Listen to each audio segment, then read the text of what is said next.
नमस्कार, आप देख रहे हैं आज तक और आपके साथ मैं हूं शशि शर्मा। सुबह के 8 बज गए हैं और इस बुलेटिन में हम तमाम बड़ी खबरों के बारे में बात करेंगे। सबसे पहले बात होगी गाजियाबाद की सूर्या मर्डर केस की, जिसका मुख्य आरोपी पुलिस मुठभेड़ में मारा गया है। वहीं लखनऊ में हुई 2 मुठभेड़ में 3 बदमाशों के घायल होने की खबर है। इसके साथ ही बात करेंगे पश्चिम बंगाल की सियासत के बारे में, जो अभिषेक बनर्जी पर हुए हमले के बाद ज्यादा गर्मा गई है। साथ ही बात करेंगे मौसम के बदले हुए मिजाज के बारे में भी, क्योंकि उत्तर भारत के कई जिलों में आंधी, तूफान और बारिश की आफत लगातार जारी है। इसके साथ ही आपको बताएंगे कि गर्मियों में मौसम पहाड़ों पर सैलानियों का सैलाब कैसे मुसीबत बन गया है, कैसे पहाड़ों का रुख करते हुए सैलानी मुसीबतों में फंस गए हैं। तो सबसे पहले बुलेटिन की शुरुआत करेंगे बड़ी और अहम खबर के साथ। दिल्ली सटे गाजियाबाद के खोड़ा इलाके में बकरीद के दिन सूर्या चौहान की हत्या के मामले का एनकाउंटर किया गया। मुख्य आरोपी का असद मार गिराया गया है। आपको बता दें कि पुलिस लगातार असद को गिरफ्तार करने की कोशिश में लगी हुई थी। पुलिस ने असद को गिरफ्तार करने के लिए जाल भी बिछाया। इस दौरान असद ने पुलिस पर फायरिंग कर डाली। जवाबी कार्रवाई में असद घायल हुआ। अस्पताल में इलाज के दौरान उसकी मौत हो गई है। तो इस मामले में 5 नामजद थे, जिनमें से 3 की गिरफ्तारी पुलिस ने कल ही कर ली थी। असद मुख्य आरोपी था, जिसे लगातार खोजा जा रहा था।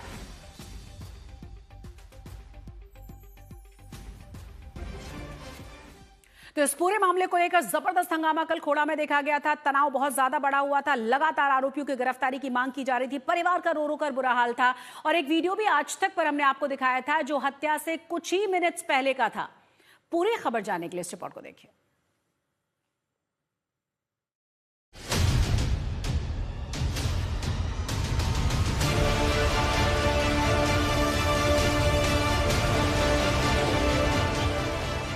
बकरीद के दिन जिस बेरहमी से सूर्या चौहान की हत्या हुई, चाकू से गोदकर उसकी जान ली गई, अब इस हत्याकांड के एक एक आरोपी का यूपी पुलिस हिसाब कर रही है। सूर्या का कत्ल करने वाले मुख्य आरोपी असद को पुलिस ने मुठभेड़ में ढेर कर दिया है। दरअसल गाजियाबाद के खोड़ा इलाके में हुए इस दिल दहला देने वाले हत्याकांड के बाद से पुलिस लगातार आरोपियों की धरपकड़ में लगी है। एक दिन पहले 3 आरोपियों को गिरफ्तार किया गया। इस बीच गाजियाबाद पुलिस को खबर लगी कि मुख्य आरोपी असद अपने किसी दोस्त से पैसे लेने के लिए खोड़ा इलाके में आने वाला था। पता यह भी लगा कि पैसे लेने के बाद उसका प्लान शहर छोड़कर भागने का था। सूचना मिलते ही गाजियाबाद पुलिस ने असद को दबोचने के लिए जाल बिछाया। कुछ ही समय बाद असद एक दूसरे व्यक्ति के साथ मोटरसाइकिल पर सवार होकर वहां पहुंचा। पुलिस ने उसे रोकने की कोशिश की तो असद ने फायरिंग शुरू कर दी। जवाबी एक्शन में असद को गोली लगी और अस्पताल में इलाज के दौरान उसकी मौत हो गई। असद के द्वारा पुलिस टीम पर फायरिंग की जाती है और प्रत्युत्तर में, प्रतिरक्षा में पुलिस की टीम के द्वारा जवाबी फायरिंग होती है, जिसमें असद को गोली लगती है। पुलिस द्वारा तत्काल असद को इलाज के लिए नज़दीकी हॉस्पिटल में भर्ती कराया जाता है। इस पूरे एक्सचेंज ऑफ फायर में हमारा जो एक कांस्टेबल है थाना कोड़ा क्षेत्र का, वो भी घायल होता है। उसको भी इलाज के लिए तत्काल हॉस्पिटल भेजा जाता है। सूर्या मर्डर केस का मुख्य आरोपी मारा जा चुका है। अब परिवार आरोपियों पर सख्त एक्शन की मांग कर रहा है। ये एक मांग पूरी हुई है, वो हुई, अभी मेरे आगे तस्वीर नहीं आई है। ठीक है, मुझे तस्वीर देख लेंगे तभी मुझे तसल्ली आएगी। पुलिस ने कहा है कि असद को हमने उठाकर उसका एनकाउंटर कर दिया, उसको ढेर कर दिया, तो आप उससे संतुष्ट हैं? पूरी अभी संतुष्ट हैं, पर पूरी संतुष्टि नहीं, जब तक हम तस्वीर नहीं देख लेंगे और जिन सातों का इसी तरह हाल नहीं हम देख लेंगे। इन सातों का भी इनकाउंटर इसी तरीके से किया जाए और सातों के घर पे बुलडोजर चलाना चाहिए। सूर्या चौहान की हत्या की वारदात बेहद सनसनीखेज है। जिस तरह उसका कत्ल किया गया वो बेरहमी की इंतहा है। पुलिस आरोपियों पर एक्शन ले रही है और सूर्या के परिवार को इंसाफ दिलाने की कोशिश में लगी है। गाजियाबाद से अंशुल सिंह के साथ आज तक ब्यूरो। और अभी जो खबर है वो है यूपी की राजधानी लखनऊ से, जहां पुलिस से मुठभेड़ में 3 बदमाशों के घायल होने की खबर है। ये मुठभेड़ राजधानी लखनऊ के विकासनगर और कृष्णा नगर इलाके में हुई है। विकासनगर में महिला से छेड़खानी का आरोपी पुलिस मुठभेड़ में घायल हुआ है। वहीं कृष्णा नगर इलाके में एनकाउंटर में 2 लुटेरे घायल हुए हैं और तीनों को ही अस्पताल में भर्ती करवा दिया गया है।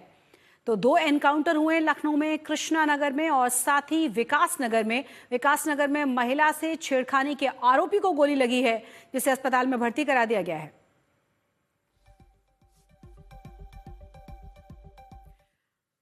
तो गाजियाबाद से एक और सनसनीखेज वारदात सामने आई है, जहां 24 वर्षीय पैरा ओलंपिक खिलाड़ी चिराग त्यागी की गोली मारकर हत्या कर दी गई।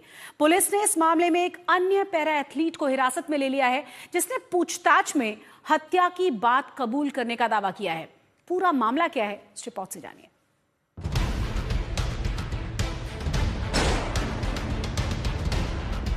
गाजियाबाद के कोतवाली नगर क्षेत्र के साईकुंज इलाके में उस वक्त हड़कंप मच गया जब सड़क किनारे एक युवक का शव मिलने की सूचना पुलिस को मिली। मौके पर पहुंची पुलिस ने शव की पहचान 24 वर्षीय पैरा ओलंपिक खिलाड़ी चिराग त्यागी के रूप में की। प्रारंभिक जांच में पुलिस को आशंका हुई कि चिराग की गोली मारकर हत्या की गई है। इसके बाद पुलिस ने इलाके के सीसीटीवी फुटेज खंगाले, जिनके आधार पर यश खटीक नाम के एक संदिग्ध को हिरासत में लिया गया। पूछताछ में यश खटीक ने बताया कि वह भी एक पैरा एथलीट है और पहले चिराग त्यागी के साथ प्रशिक्षण लिया करता था। दोनों ब्लाइंड कैटेगरी की एथलेटिक्स प्रतियोगिताओं में हिस्सा लेते थे। पुलिस के मुताबिक दस्तावेज सत्यापन से जुड़े एक मामले में चिराग त्यागी ने यश के खिलाफ शिकायत दर्ज कराई थी, जिसके चलते उसका क्वालिफिकेशन रद्द हो गया था। इसी बात को लेकर यश चिराग से नाराज था और बदला लेने की नीयत से उसने कथित तौर पर चिराग पर पिस्टल से फायर कर दिया। पुलिस अब हत्या में इस्तेमाल हथियार की बरामदगी के प्रयास में जुटी है। साथ ही यह भी जांच की जा रही है कि इस वारदात में किसी अन्य व्यक्ति की भूमिका तो नहीं थी। पुलिस द्वारा सीसीटीवी फुटेज के आधार पर एक व्यक्ति को हिरासत में लिया गया, जिसका नाम यश खटीक है। यश खटीक ने अपनी पूछताछ में ये बताया है कि ये भी पैरालंपिक खिलाड़ी है और चिराग त्यागी के साथ ये भी पूर्व में प्रैक्टिस किया करता था। ये दोनों ही ब्लाइंड कैटेगरी के अंतर्गत एथलेटिक्स में पार्टिसिपेट किया करते थे। यश खटीक का कहना था कि डॉक्यूमेंट वेरिफिकेशन के संदर्भ में चिराग त्यागी ने इसके विरुद्ध कुछ शिकायत और कंप्लेंट दर्ज कराई थी, जिसके आधार पर इसका क्वालिफिकेशन कैंसिल कर दिया गया था। इस बात से यश खटीक काफी नाराज चल रहा था और इसी में बदला लेने के उद्देश्य से उसने पिस्टल से इसके ऊपर फायर करके इसकी हत्या कर दी। फिलहाल पुलिस परिजनों की तहरीर के आधार पर मुकदमा दर्ज कर आगे की कानूनी कार्रवाई कर रही है। ब्यूरो रिपोर्ट, आज तक। और अब बात करेंगे पश्चिम बंगाल की। सियासत लगातार वहां गर्मा चुकी है। अभिषेक बनर्जी पर हुए हमलों के बाद और ज्यादा। कल पश्चिम बंगाल के सोनारपुर में अभिषेक बनर्जी पर हमला हुआ था और यह हमला तब हुआ जब वो चुनावी हिंसा में पीड़ित परिवार से मिलने के लिए पहुंचे थे। इस दौरान भीड़ अचानक से उग्र हो गई थी। अभिषेक बनर्जी के साथ हाथापाई की गई। इस दौरान उन पर डंडे फेंके गए, अंडे फेंके गए। स्थिति और ज्यादा तनावपूर्ण हुई। पत्थरों से भी उन पर हमला किया गया। भारी सुरक्षा के बीच उन्हें किसी तरह से मौके से सुरक्षित बाहर निकाला गया। घटना के तुरंत बाद अभिषेक बनर्जी को प्राथमिक उपचार के लिए ले जाया गया था और बाद में उन्हें अस्पताल से छुट्टी मिल गई थी। उनकी हालत स्थिर बताई जा रही है। डॉक्टर्स ने उन्हें आराम करने की सलाह दी है। इस घटना के बाद राजनीतिक घमासान हो चुका है तेज। पश्चिम बंगाल की पूर्व मुख्यमंत्री ममता बनर्जी ने सीधे तौर पर कहा है कि बीजेपी ने ये पूरी की पूरी साजिश रची। उन्होंने कहा कि हमला सुनियोजित था और इसके पीछे राजनीतिक साजिश है और यही बात अभिषेक बनर्जी ने भी खुद कही थी। बीजेपी ने इन तमाम आरोपों को खारिज करते हुए कहा है कि जनता के गुस्से का शिकार उन्हें होना पड़ रहा है। फिलहाल इलाके में सुरक्षा बढ़ा दी गई है। राजनीतिक तनाव लेकिन लगातार बना हुआ है।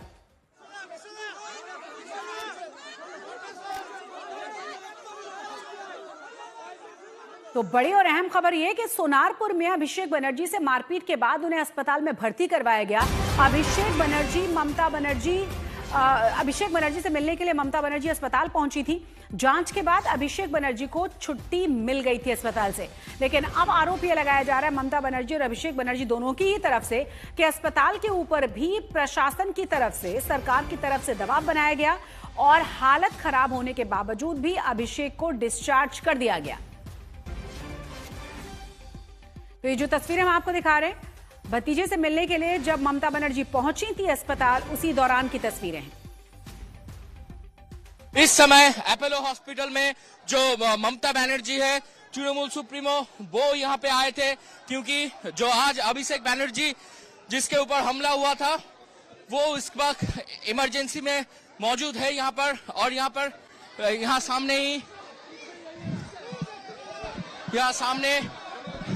सामने देखा जा रहा है कि ये जो गाड़ी है ममता बनर्जी का गाड़ी, ये गाड़ी निकल रहा है।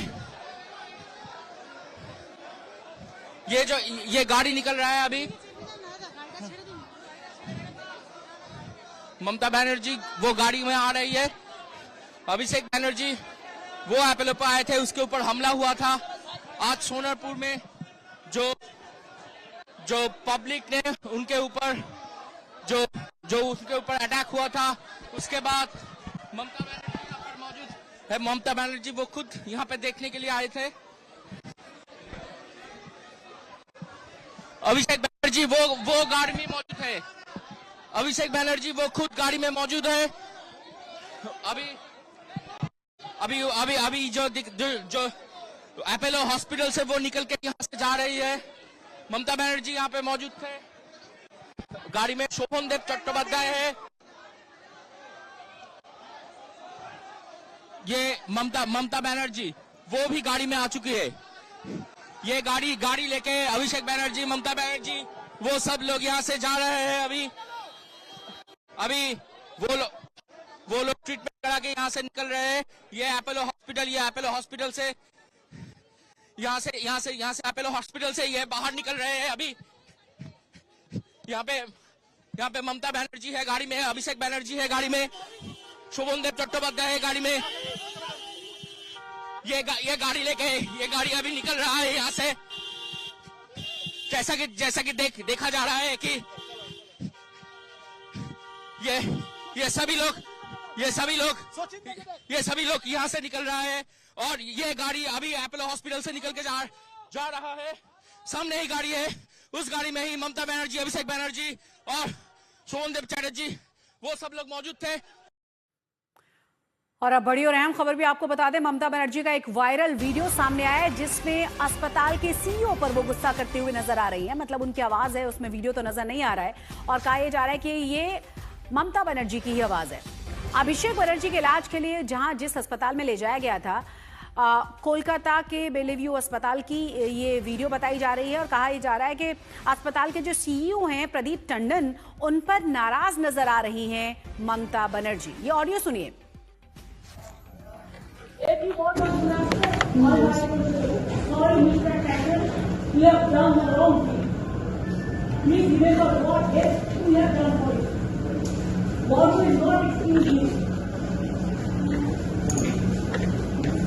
Out of your head to administration, police, you forcefully took the mistake, you never treated a patient. You should be exempt for it.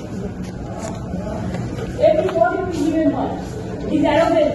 Don't follow us. Get to school of yourself.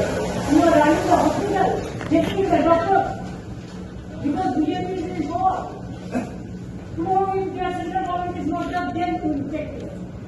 For your health, you should be safe and sound.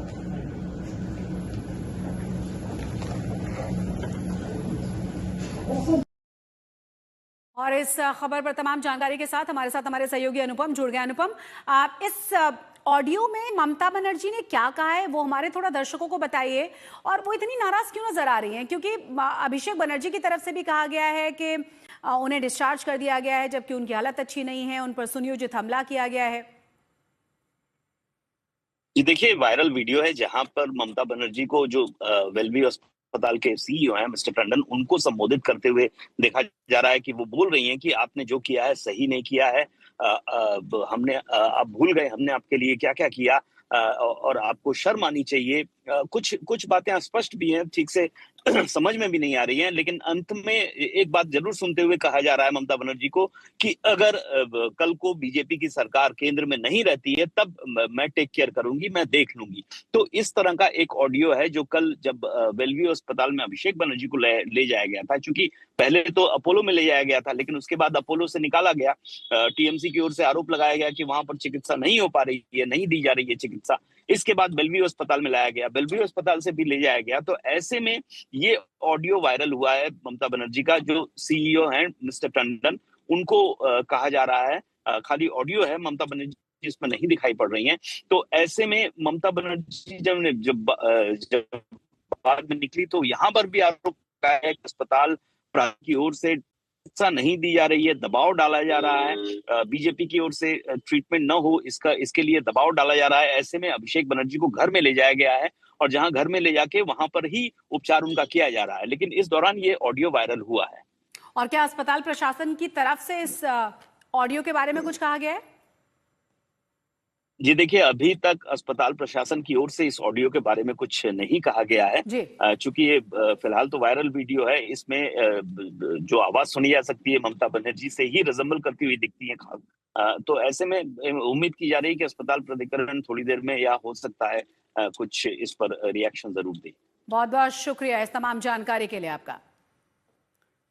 तो पश्चिम बंगाल की सियासत में घमासान और तेज हो चुका है। TMC नेता अभिषेक बनर्जी के साथ कथित मारपीट और धक्का मुक्की के मामले के बाद अब ममता बनर्जी खुलकर बीजेपी पर हमलावर हो चुकी हैं। ममता बनर्जी ने आरोप लगाया कि अभिषेक बनर्जी पर सुनियोजित हमला करवाया गया, उन्हें चोटें आई हैं, शरीर में ब्लड क्लॉट्स तक बन गए हैं। कई तस्वीरें हम आपको दिखा रहे हैं, अंडे भी फेंके गए थे अभिषेक बनर्जी पर। और ममता बनर्जी की तरफ से भी यही कहा गया है कि अगर उनके भतीजे ने हेलमेट न पहना होता तो उसकी जान बचना भी मुश्किल हो जाता। आपको ये भी बता दें कि चुनावी हिंसा में जो लोग घायल हुए थे उन परिवारों से मुलाकात के लिए पहुंचे हुए थे अभिषेक बनर्जी। भीड़ इकट्ठा हुई, भीड़ उग्र हो गई, नारेबाजी शुरू हुई, मारपीट शुरू हुई और भारी सुरक्षा के बीच में अभिषेक बनर्जी को यहां से निकाला गया। वही तस्वीर हम आपको दिखा रहे हैं जिस पर अब राजनीति गरमा चुकी है। यहां तक कि ममता बनर्जी ने कहा कि अस्पताल ने भी बिना इलाज किए पहले ही डिस्चार्ज कर दिया। पहले अब अपोलो अस्पताल में जब भर्ती करवाया गया था तभी भी तमाम टीएमसी के कार्यकर्ताओं का कहना यह था कि वहां भी सही से ट्रीटमेंट नहीं किया जा रहा अभिषेक बनर्जी का।